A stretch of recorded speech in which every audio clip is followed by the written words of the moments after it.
Okay, so last time you were here, we spoke about trying to different ways to look at things, different ways to process what you were having trouble with. You were having trouble with your dad, and you said that he had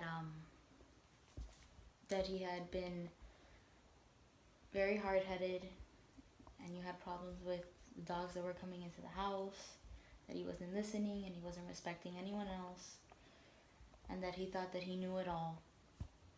So tell me a little bit about that first.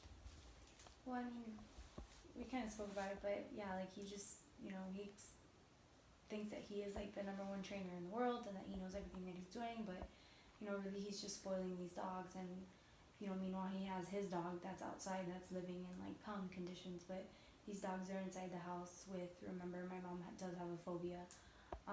They're not the worst dogs, but at the same time, like, he's not bettering the situation. And like, he's allowing them to do whatever they want. He gives them treats for everything. He doesn't like reprimand, like he's not really training them. So I mean, like, there's just chaos in my house all the time. And I just, like, I'm always hoping that when I go home, like, the dog's gonna be gone, or that like, I see him actually do something worth, like, training the dog that's actually working. But it's just never happens. And how do you feel when he does it his way and he's hard-headed? I mean, like, I get angry. Like, it's just, like, you should know that this is not working. Like, it's obvious, it's evident that it's not working, and yet he just lets them be. And like, these are indoor dogs, and he wants to keep them outside all the time just because he doesn't want to clean up after them. But I mean, like, they're never gonna learn. They're not learning because you're not teaching them properly. Like, you're not training them. So it's really frustrating all the time. It's so frustrating, like, to be put in that situation. Like, this is my house and I don't feel comfortable, and he's just extremely stubborn. And you told me that you guys have had some encounters already of bickering and arguing, and he always has to have the last word. Oh yeah, he is, like, his rule is law, except he doesn't, like, it's not working. But I mean, according to him, like, he is the ultimate dog trainer and he knows dogs, and yet the dog will respect me in my house because of how I train it and I take care of it. But then it's like what I do goes to crap, really, because he's not reiterating the influence. So I mean, like, the dog's just really, like, doing whatever the heck it wants. Right. So would you say by the time you mention something to your father, that something has gone wrong with the dog, would you say that you're already upset and frustrated by the time you address it? Oh, for sure. Definitely. You are? Okay. So I want you to picture something. I want you to picture the worst thing that you could possibly imagine.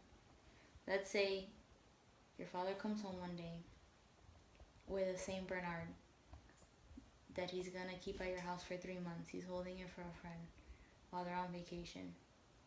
Just 10 times bigger than any other dog. It's not trained, but he says he can train it because he can train all dogs. Even indoor dogs, although his dog is an outdoor dog. So one day you come home, you walk into your room, and you see a complete mess.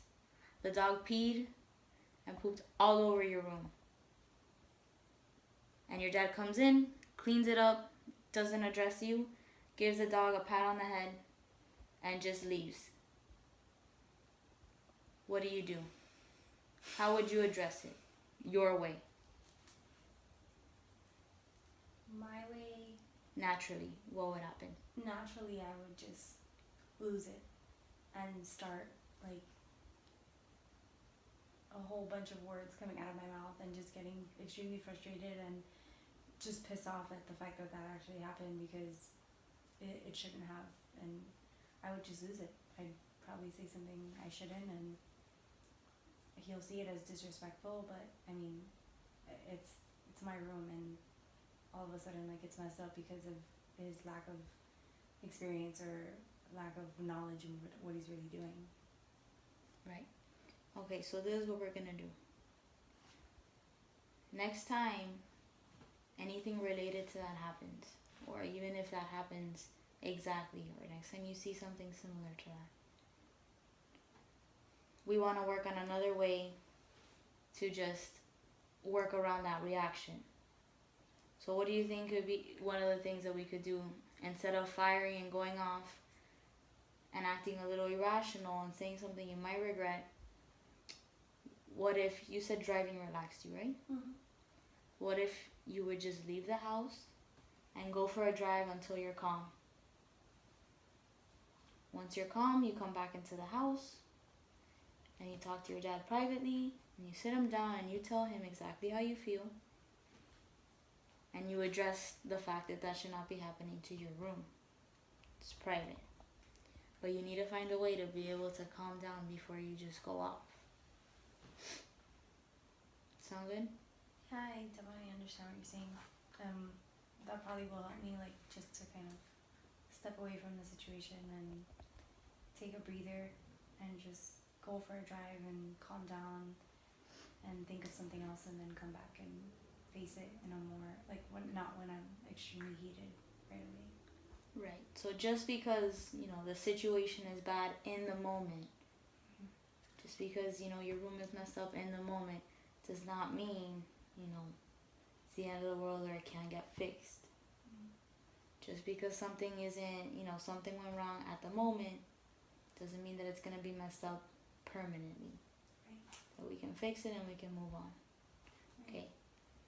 So next class session, I want you to come back and tell me how